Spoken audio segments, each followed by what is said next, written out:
All right, that's my cue. Right on time. Let's get organized here. We'll jump in. First and foremost, just want to say thank you for joining today. My name is Dominique McKoy with the To&Through Project here at the University of Chicago's Crown Family School for Social Work, Policy, and Practice. And yeah, genuinely want to just say thank you for joining us this afternoon for today's conversation about exploring Black college success in Chicago Public Schools. Before we get started, yeah, just for those that don't know, Chicago is my adopted home. I've been here for about 13 years, and the entirety of that time here, my career has really been working to strengthen post-secondary pathways for Chicago public school students in some way, shape, or form, at a couple of different organizations. And due to my own experience as a former Black college student, my experiences as an educator and mentor, working with students, particularly Black students across the city, this has always been something that I've been particularly interested in, and understanding and continuing to find ways that we can strengthen college pathways specifically for Black young people in our city.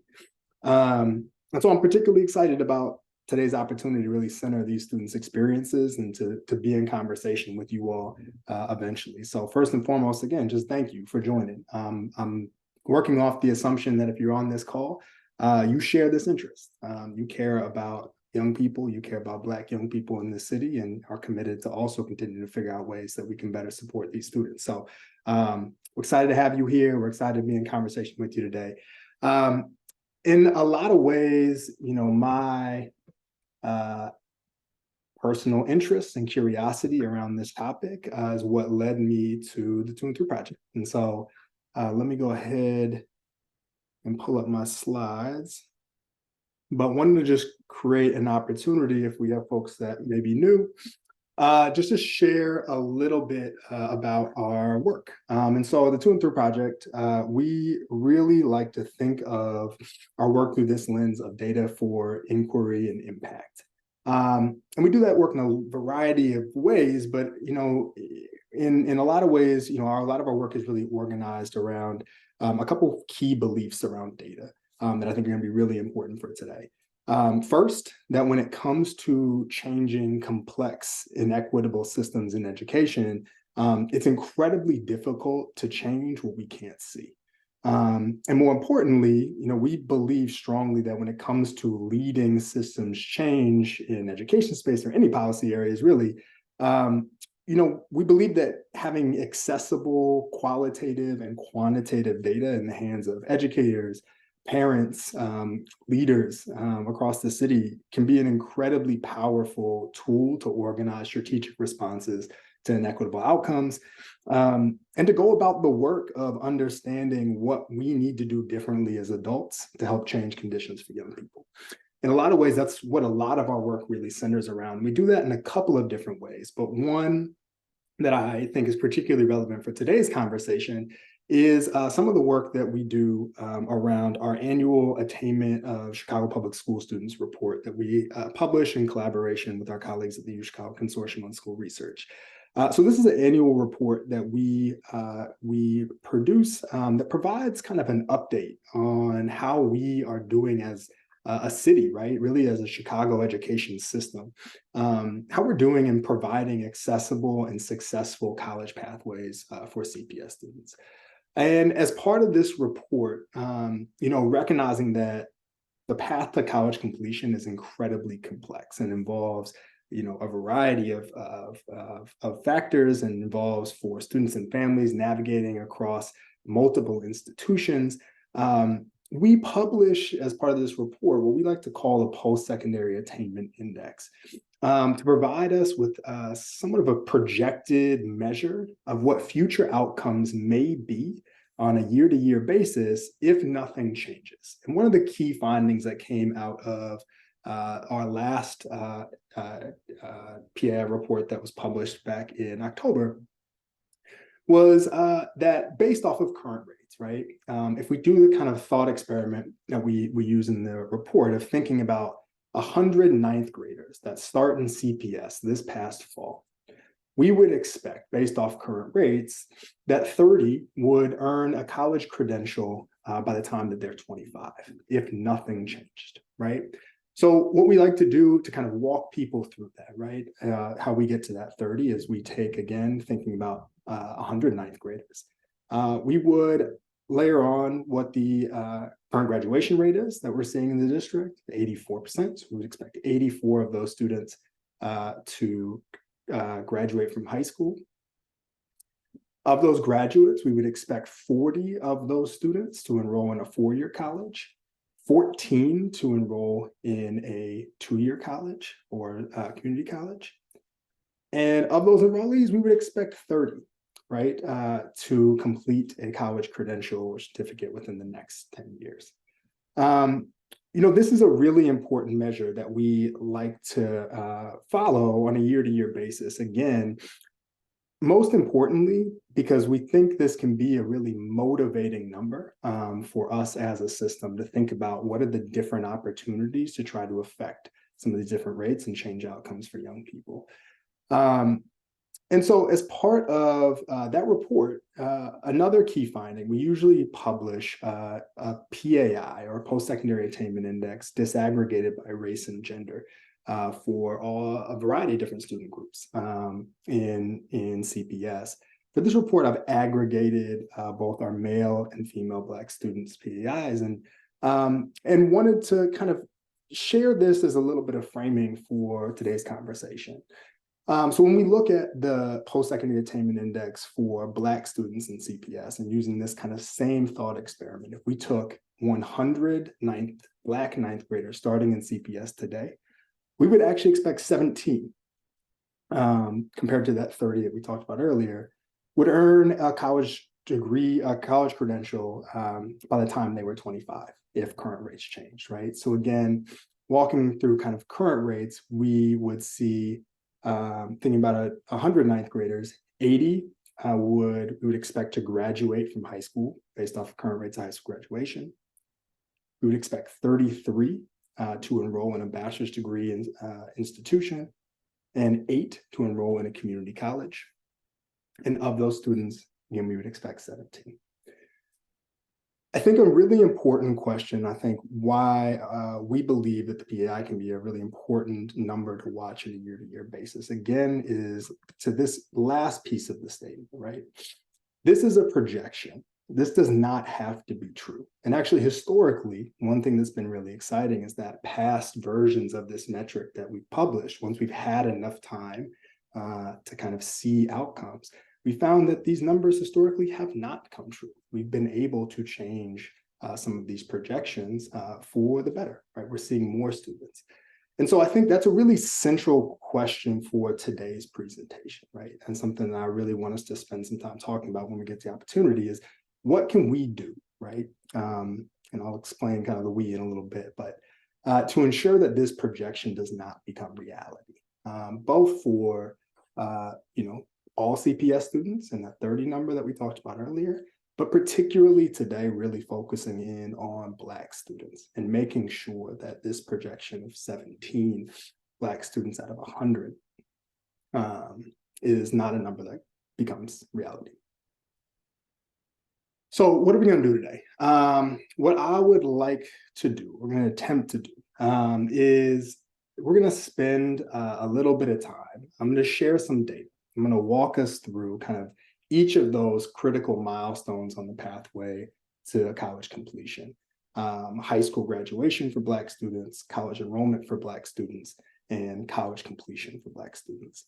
And I'm going to be using some of our best available data based off of what we published back in last fall. So we're going to be looking primarily at high school graduation rates up through the class of 2022, CPS class of 2022.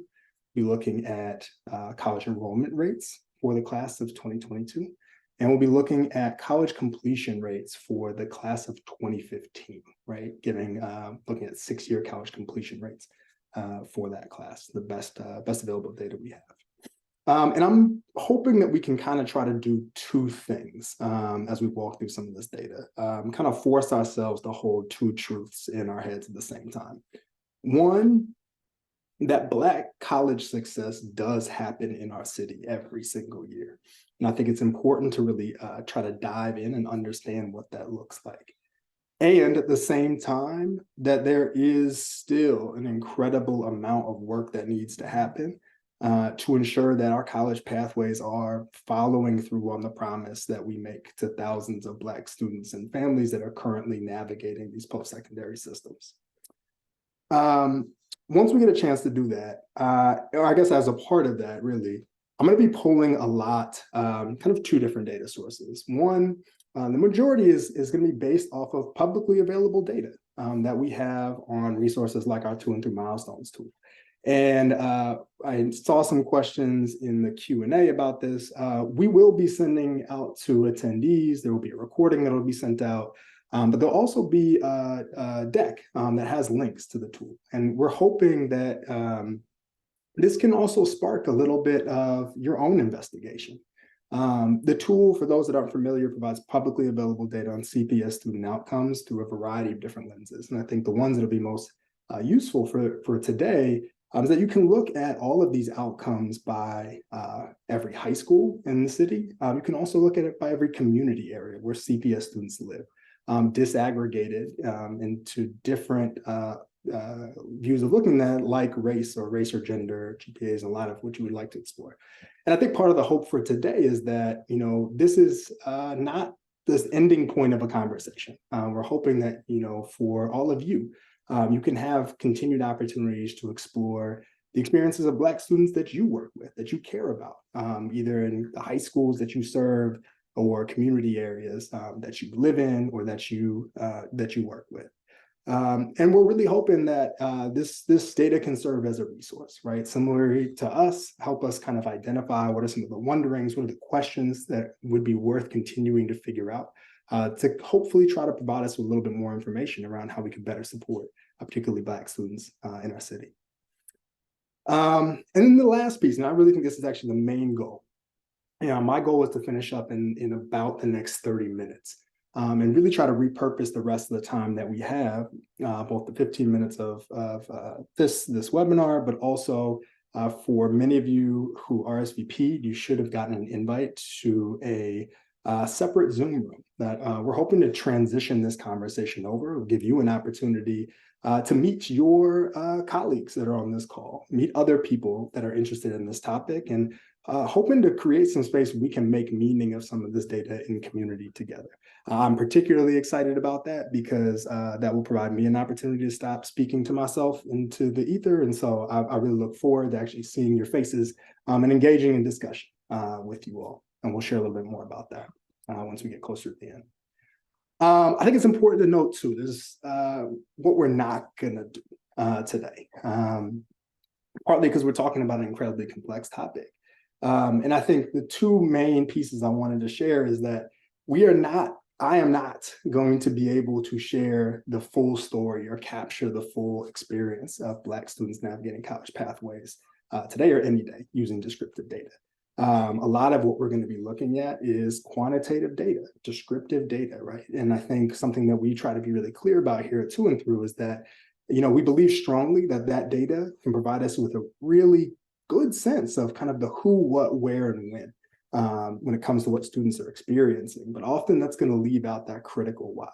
And so, I think it's important for us to push ourselves to understand that today will probably be, the part of this will be a little unsatisfying.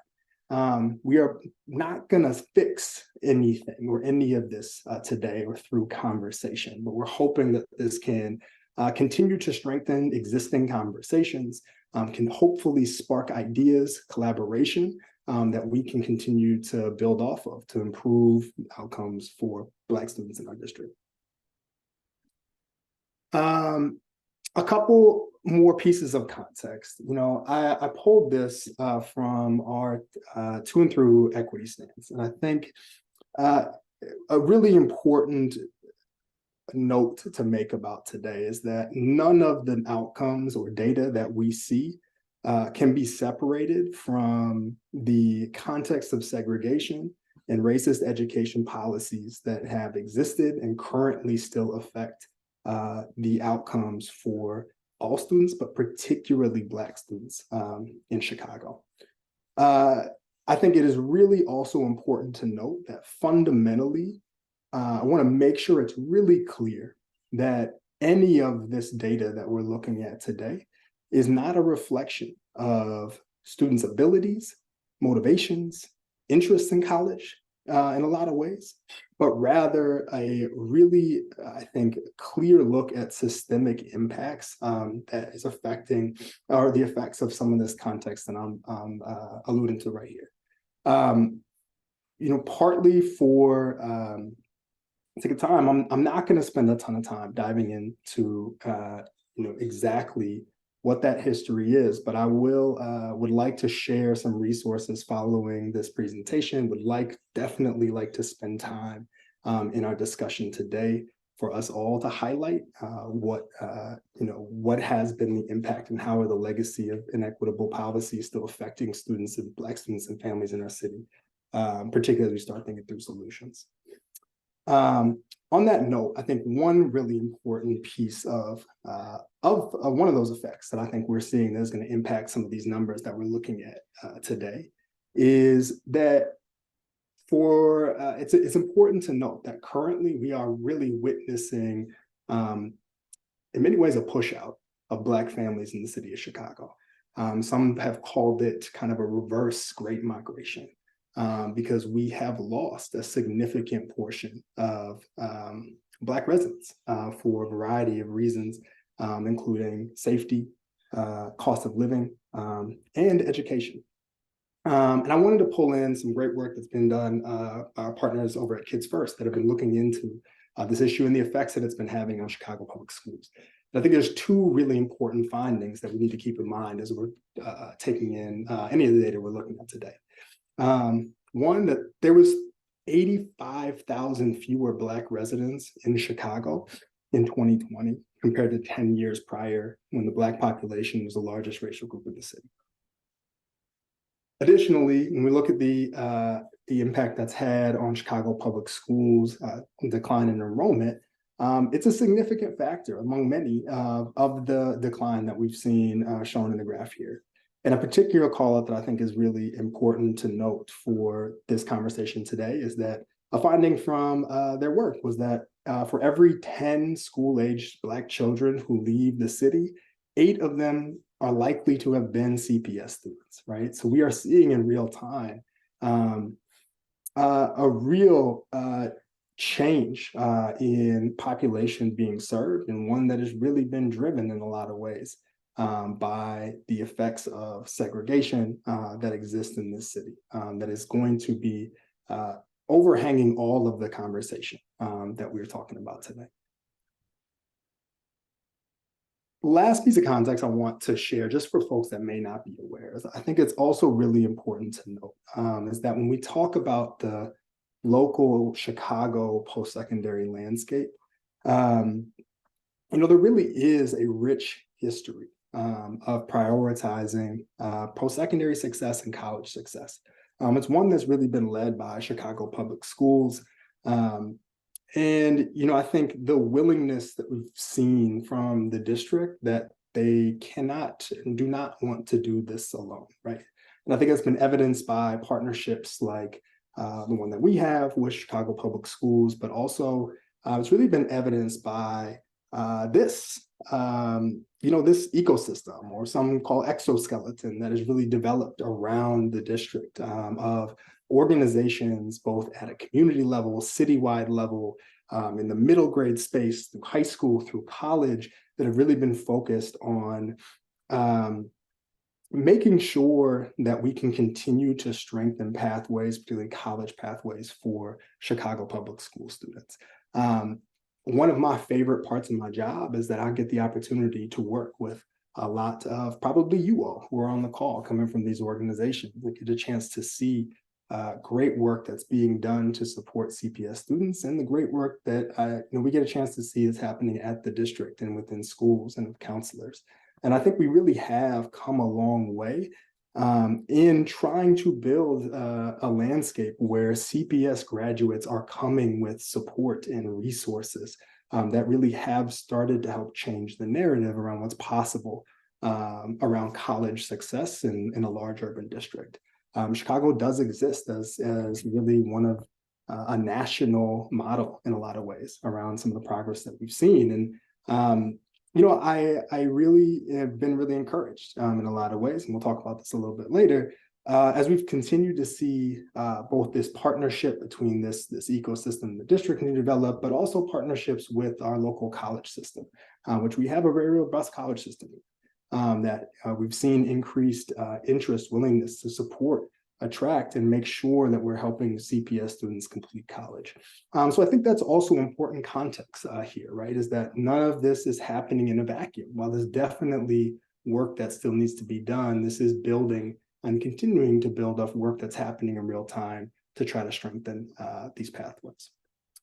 Okay, let's go ahead and get into the data. And again, we're going to start with high school graduation and taking a look at Black high school graduation over time. So we've pulled here, and this comes from our To&Through milestones tool. But we want to start with the trend we've been seeing around the increase in high school graduation for Black CPS students. And I'm excited to start here because I think it's important to really celebrate the dramatic change that we've seen over the course of about 15 years. As we can see here in the graph, 2008, 2007 is where we were starting from for a lot of these. When we started tracking this, we To&Through sort of started tracking some of this data. But what we can see is, in 2008, high school graduation rate for Black CPS students was 58%. And over the course of this time, we've seen that increase by over 20 percentage points. Just had a dramatic impact on the proportion of Black students in our district that are earning high school degrees.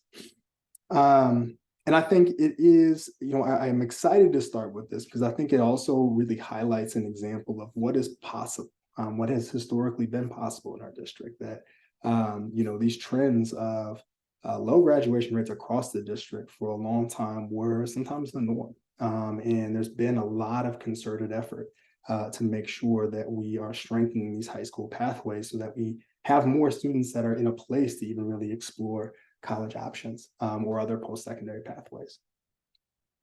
Throughout the course of this presentation, I also want us to highlight a little bit, just understanding geographically, where are these high school graduates coming from? And so I've pulled the top 5 community areas to share here that shows us, a lot of this is following kind of demographic trends that we know exist of, concentrations of Black populations on the west and south sides of Chicago. But I think it is important to note, right? I think this increase has really started to pay dividends for community areas where we have now, 700 Black CPS graduates coming from the Austin community. Again, Auburn Gresham, South Shore, Roseland, Greater Grand Crossing closing out our top 5. And this represents about a fourth, it's about a little over 2,000. It represents about a fourth of Black CPS graduates in our district. This is happening. We have Black CPS graduates coming from every community area, which I think is really exciting to note. And again, it really, this is a different narrative that we've seen in past years around some particularly neighborhoods that have been historically disinvested in by the city. Because we are in Chicago, and this is a University of Chicago presentation, I cannot go through high school graduation without talking about freshman track. We know in Chicago, we know that the path to high school graduation really begins in many ways before freshman year, but particularly in freshman year. There's been a lot of work that's been done to really hone in on the importance of this transition to high school. And so for those that aren't familiar, Freshmen on Track is a metric that has been being tracked by the district for past few decades. Developed by our partners at the consortium, and has been a really important metric to organize supports around that I think has helped to influence some of these increases we've seen in high school graduation. By the current definition, one of the reasons why Freshmen on Track has been really important is that we found that students that are on track are significantly more likely to graduate from high school within 4 years than their peers that are off track. And this has been consistent for all demographic groups, for socioeconomic status. It's always remained a really powerful indicator, knowing that the transition and the supports and the habits that can be developed in the freshman year really oftentimes carry students through. And so I think I wanted to pull in here too, to take a look at how has the freshman on track rate for Black CPS freshmen changed over time. And I think we see something that I think is interesting and I think is indicative of opportunities that I think are still to come, is that in 2022, their Black freshman on track rate was 87%. And this has been a fairly steady increase that we have seen over the past couple of years. And so, I think this has also been maintained through a pandemic. And it's something that I think we are continuing to closely watch, but I think provides us with some positive indicators that that 80% that we saw earlier still even has some room to grow, some opportunity to continue to make sure that high school graduation is a guarantee for all students in our district. Dom, would you mind giving a quick overview of what on track is? Yeah, thank you. That context. Thank you. Yeah, definition of freshman on track is if a student can fail no more than one core course over the course of their freshman year. So it allows us to really focus in on making sure that students are really hitting the ground strong academically, but I think also has been used as a metric that's been really helpful to just organize developmental relationships in the school building, making sure that we can kind of have something to take a look at in freshman year to understand how students are progressing, and to figure out ways that we can respond as adults or support communities to make sure that students can kind of really hit that threshold and make sure that they really are on track for successful high school careers. Thank you for that. All right, moving on. I wanted to take a look at college access. And I think admittedly, the story when we start to look at college enrollment rates, immediate college enrollment rates for Black CPS students becomes a lot more muddled. And so what we're looking at here, where we're starting, is the overall college enrollment rate for Black CPS graduates, Chicago Public Schools.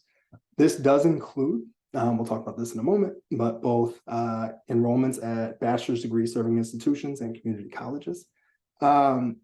And to be honest, I think when we saw some of these trends, particularly starting around 2020, it's been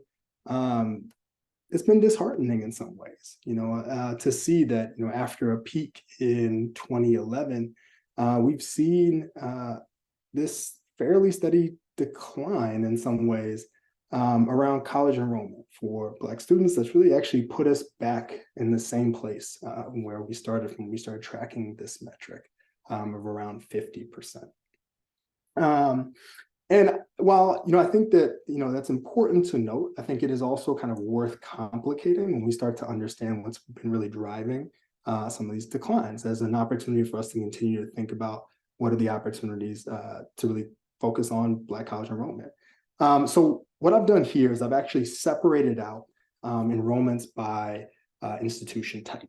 And what we see is that on top here, the college enrollment for Black CPS graduates at bachelor's degree granting institutions has actually been somewhat steadily rising over the years and remained a little bit flat in the past couple of years with some fluctuation. We've seen some of it hasn't been an insignificant change in a lot of ways as well. It went from about a third, about 41%. When we look at enrollment for community college for Black CPS graduates, the story is really different. And, I want to acknowledge that this does also mirrors trends that we are seeing nationally, but also locally. We've seen a pretty significant decline in the percentage of Black CPS graduates that are enrolling directly in a 2-year college. with some, some fluctuation in these last few years. But this is something that, I know has been a point of priority for particularly city colleges. It's been, one of the largest enrollees for CPS students. And, this is a number that we are really interested in continuing to watch as some of those supports continue to develop and grow. We'll talk a little bit about that later. Also wanted to pull out here, this is from the tool, but we want to provide some perspective on where CPS, Black CPS enrollees are enrolling. And so this is, what we're looking at here is a combination of enrollments from the class for Black CPS graduates in the class of 2020 through 2022 combined, right? So these will look a little bit higher. But what we see, and it's actually kind of surprised me, Northern Illinois has become, over the last few years, the top enrolling institution for Black CPS graduates, followed by Malcolm X, Park City Colleges, Western Illinois, Illinois State, and University of Illinois at Urbana-Champaign. And there's a lot of difference in here, right? There's a lot of nuance if you understand the size, distance of some of these colleges, I think. But a couple of things that, I think were important and popped out to me. Most of them are not in the city of Chicago, right? They are, with the exception of Malcolm X. And there's also a big difference in the size and number of undergraduates at each of these institutions, which I think has implications for the proportion of Black CPS students that each of these institutions are serving. But it is important to note, right? What are some of the patterns that we're seeing, and we're understanding where are these students going? So I thought it was particularly relevant. I also polled what are the top enrolling HBCUs for Black CPS graduates. And I think of some really interesting trends here, right? And if this was also, just for the record, if this was a live presentation, this would be the part where Howard alums would be yelling in the back and celebrating. So we see you, Howard alums. We got you, yes.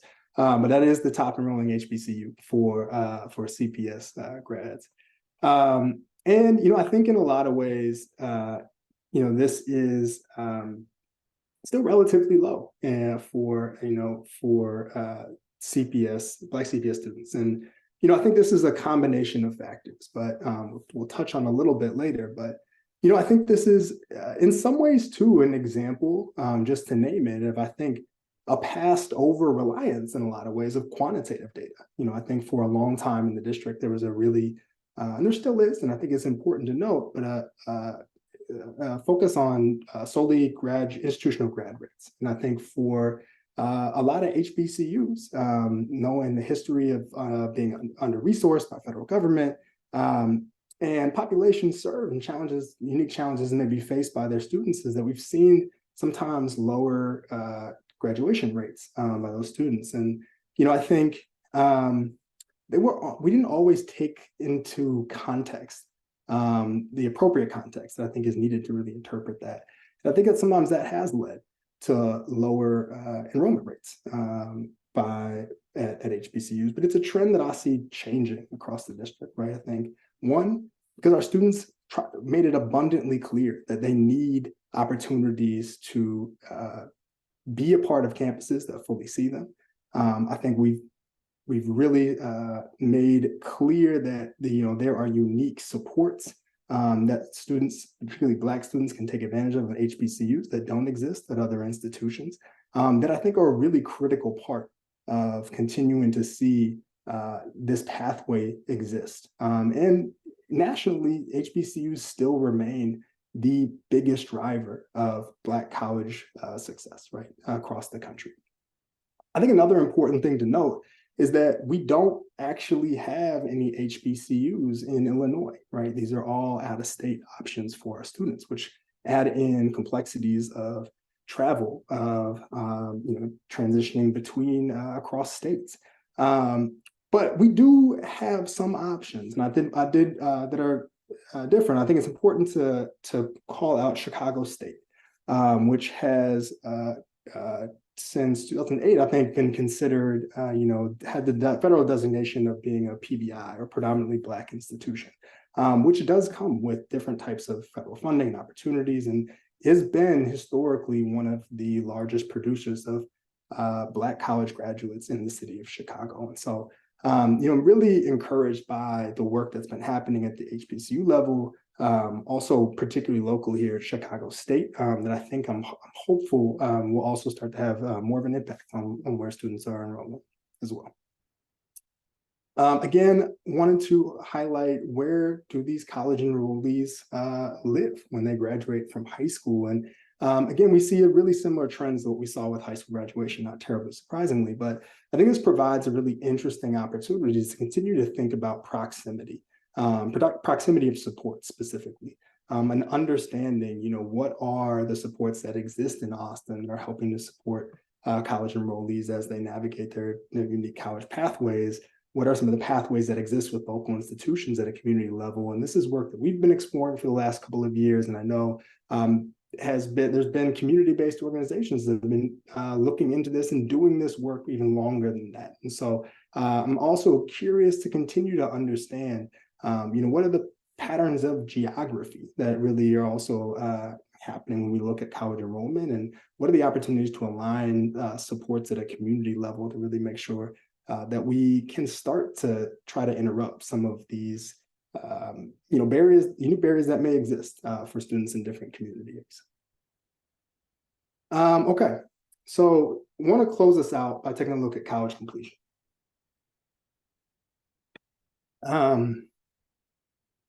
And I think, again, when we look at college completion, again, it's a really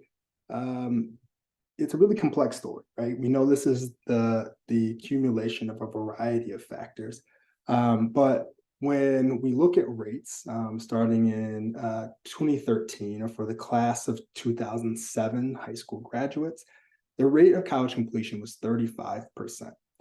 27% completed a bachelor's degree within 6 years, and 8% completed an associate's degree or certificate within 8 years. And since that time, we've been tracking college completion for Black CPS graduates. We really haven't seen a ton of change, right? We have seen some slight increases in 4-year degree attainment. We've actually seen a slight decrease in community college degree attainment. So, I think it's important to note this remained essentially unchanged, but I think it's really important when we're talking, particularly with college completion. I think rates can start to kind of obscure, again, what is the ultimate impact of this? So I want to spend some time pulling out the ends, or the number of students that are really represented by each of these rates. And I think there's some important pieces to note here. One, we have seen a slight increase. We have seen more Black CPS alumni graduating from college within 6 years than we were back in 2007. Additionally, I think it's really important to note, sometimes I think something that gets lost in some of these conversations when we're talking about a district that is serving hundreds of thousands of students, graduating around 25,000 students a year. It's still important, I think, to honor this 2,000 students from the class of 2015 that completed their degree or certificate, right? And I think for those of us that do this work, spend time with students, the incredible sacrifice, focus, supports that go into each of those stories. And I think it's really important to take some time to acknowledge and remind ourselves that despite the fact that there is still a ton of room for improvement, again, there are still students Black students in our city that are successfully navigating this pathway, and that we've been able to really support through their college experience, be able to earn a degree. There's a ton more work that needs to continue to go into understanding how those are translating to career options, and continuing to make sure that more students are fitting into that final completion bucket. But wanted to take a moment to really just make sure that we recognize, again, this is something that is coming out of CPS alumni every single year, right? It is literally thousands of students. that are able to successfully navigate this. I want to just take a moment to note that. Again, to that point, again, these are students that in an ideal world are also coming back to our city, right? Bringing their education back home. And here, I think, again, we start to see, when we look at where in the city Black college graduates were living at the time of their high school graduation, we see a lot of similar patterns, but one was that I actually wanted to call out on this slide is Ashburn, kind of more on the southwest side of the city, was one that popped out to me when I took a look at this for the first time. It was a wondering for me of really wanting to dig into, what is particularly unique about Ashburn community that is leading to them being in the top five community areas where Black college completers are coming from. So it was just a wondering that I wanted to share, and I'm excited to talk to folks about when we get an opportunity at the end. So before we close, though, I do for the duration of this presentation, we've been really focusing on just the Black student experience, and that's been intentional, right? So we get an opportunity to take a look and deeply explore this experience of students. But in a moment, I'm going to bring in other students, all students' experience outcomes when it comes to college completion, because I think there's a really important takeaway that I think we need to look at. So what I'm layering on here is the number of college completers for the class of 2007 by race, and the class of 2015 by race. And I think what we can see pretty clearly, right, is in that time period, we've seen a lot of change, but it hasn't been localized for our Black students, right? I think a really important takeaway here, we've more than doubled the number of Latino college CPS alumni that are graduating from college over the course of this time period. And I think it's really important to note that this is a wholesale good thing, right? This is not, I don't share this to take away from any of those pathways. This is a wholesale good thing for our district and our city, in my opinion. And same for the gains we've seen for white students and Asian students.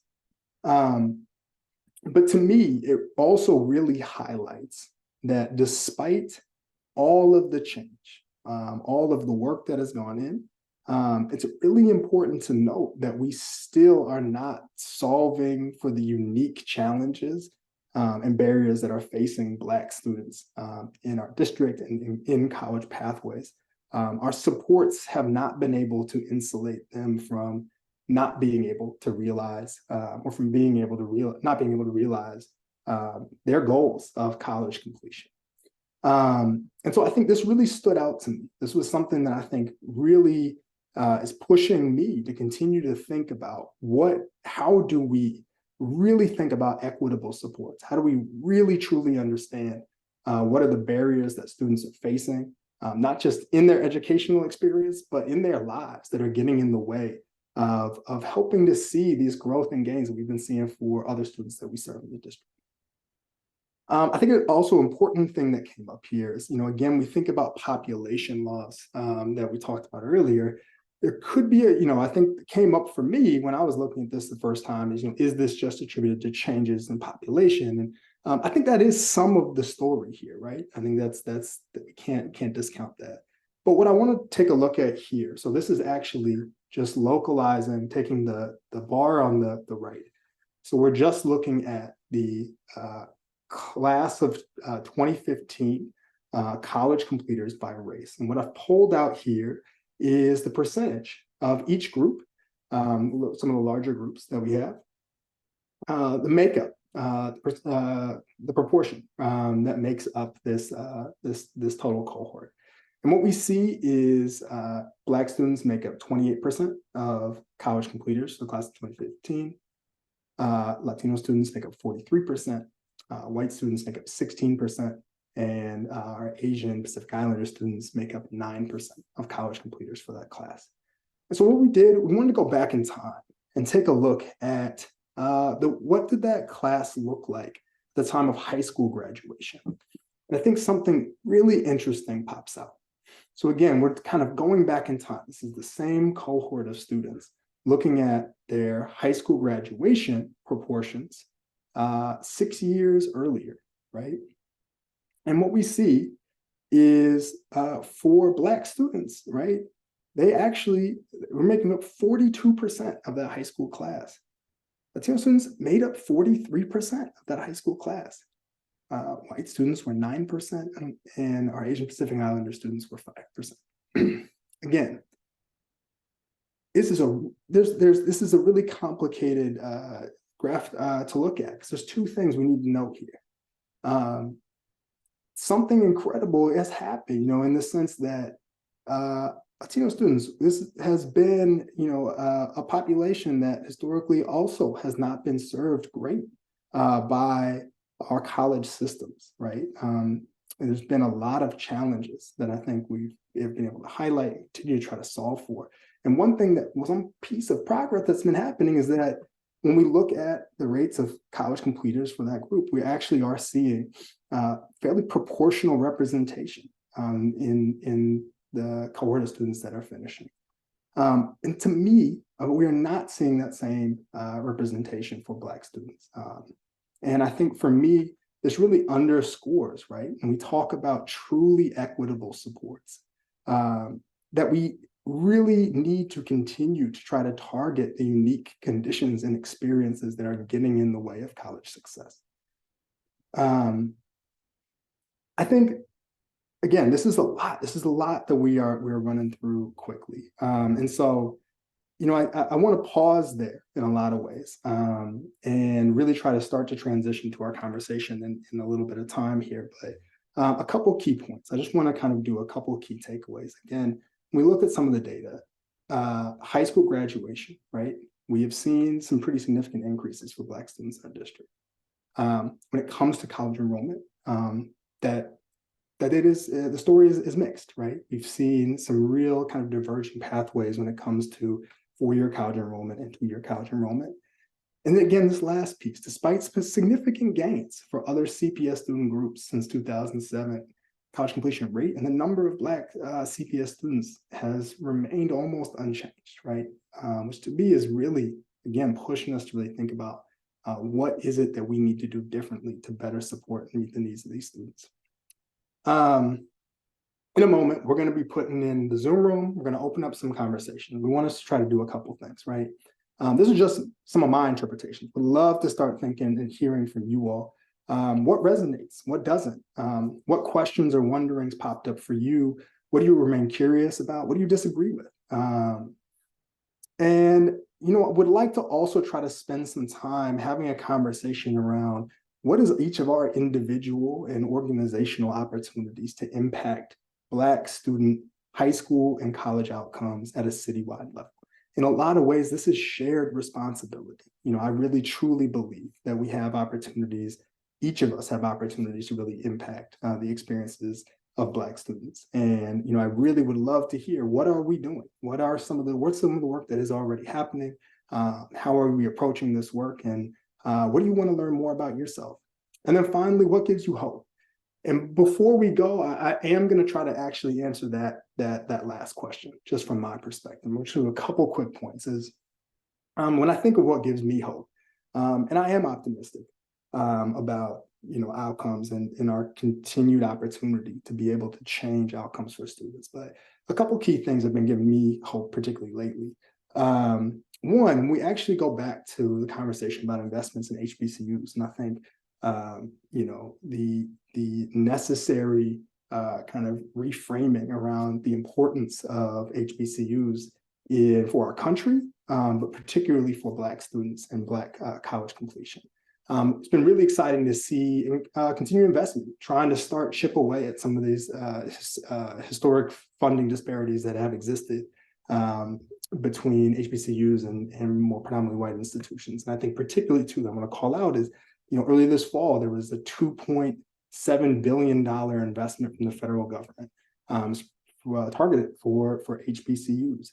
We've seen recently, Spelman announced a historic $100 million donation. We're starting to see increased philanthropic support for HBCUs. I think is really encouraging, and I'm hopeful will start to also turn into increased opportunities for some of those students, be able to help students make HBCUs more financially feasible for them, and really try to insulate that pathway from them so that students can take advantage of those unique college experiences that they've been asking us for. Again, it's important to note, we don't actually have any HBCUs here locally, but there has been some really great and interesting work that's been happening. It's being led by Chicago State around the advocacy for increased funding for PBIs and predominantly Black institutions that are not technically HBCUs and can't take advantage of some of those increases in funding, but are serving similar populations, have similar opportunities to create those environments, and again, most importantly for us, are local, right? We have Chicago State, which is here in our city and is the only local public, predominantly Black institution that we have, and a variety of two-year options of institutions that qualify. And so I'm really excited to continue to watch both the political support and also hopefully advocacy that's happening that can also translate to increased resources for some of these institutions.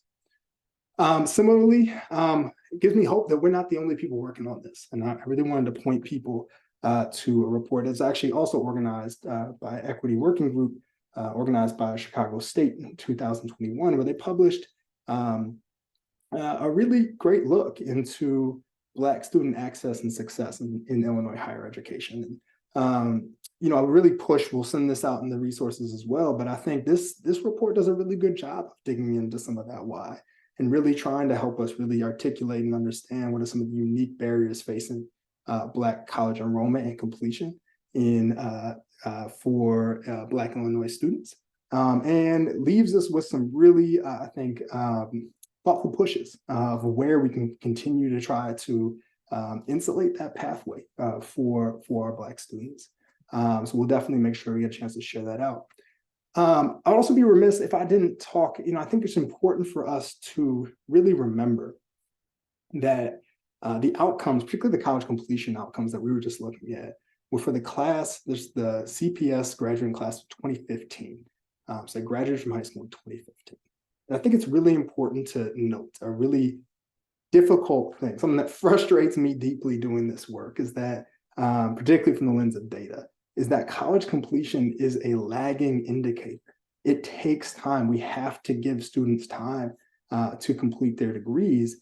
And so we just don't ever really have an accurate picture of some of the work that's happening around particularly college persistence and college success. And I think something that's really important to note is all the work that's happened in the district and across the city that has really started since, has been launched or strengthened since 2016.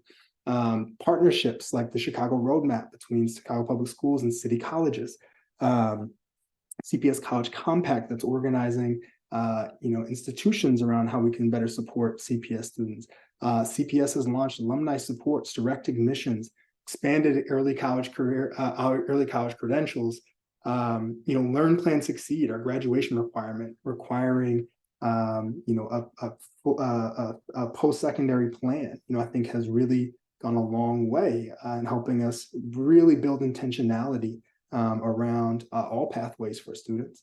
We've seen some really exciting work around continuing to iterate on the match fit affordability advising framework, training, it goes on and on, expansion of other post-secondary pathways. I think it is really, really important to acknowledge that a lot of work is happening in real time. And I really do believe that we have not seen the full extent of some of these resources and investments pay off yet. So I'm really excited to continue to watch and work in partnership with you all, with our colleagues at the district and within schools to continue to see how this can impact and better support particularly Black students across our district. And then the last thing I just want to note, something that gives me hope is the opportunities we get to work with students and hear from students. what I pulled here is this is part of a series that we launched a couple of years ago called To&Through Student Stories. And really what we've been doing is talking with CPS alumni around what has been their experience in navigating their own post-secondary pathways, and many of whom, just like we're seeing throughout the district, many of whom are choosing college.